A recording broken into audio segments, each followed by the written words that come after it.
Divine star Rishabh Shetty ನಿರ್ದೇಶನ ಮತ್ತು ಅಭಿನಯದ ಕಾಂತಾರ 2 ಚಿತ್ರದ ಮುಹೂರ್ತ ಉಡುಪಿ ಜಿಲ್ಲೆಯ ಕುಂದಾಪುರ ತಾಲೂಕಿನ ಆನೆಗುಡ್ಡೆ ವಿನಾಯಕ ದೇವಸ್ಥಾನದಲ್ಲಿ ಈಗಾಗಲೇ ನೆರವೇರಿದೆ. ಸಿನಿಮಾ ಕೆಲಸಗಳು ಭರದಿಂದ ಸಾಗುತ್ತಿದೆ. ಇದೀಗ ರಿಷಬ್ ಶೆಟ್ಟಿ ಅವರು ದೈವ ದರ್ಶನವನ್ನ ಪಡೆದಿದ್ದಾರೆ. ಭಯಪಡಬೇಡ ನಾನಿದ್ದೇನೆ ಎಂದು ರಿಷಬ್ ಶೆಟ್ಟಿಗೆ ದೈವ ಅಭಯ ನೀಡಿದೆ.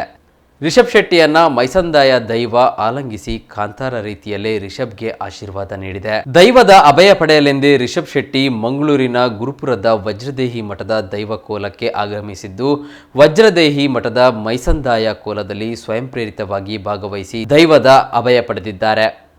ದೈವ ಕೂಡ ಏನೇ ಸಮಸ್ಯೆ ಎದುರಾದರೂ ಕುಗ್ಗಬೇಡ ಎಂದು ರಿಷಬ್ ಅವರಿಗೆ ಸೂಚನೆ ಕೊಟ್ಟಿದೆ. ಮುನ್ನುಗ್ಗು, ನಿನ್ನ ಬೆನ್ನ ಹಿಂದೆ ನಾನಿದ್ದೇನೆ ಎಂದು ಸನ್ನೆ ಮಾಡಿ ಆಶೀರ್ವದಿಸಿದೆ.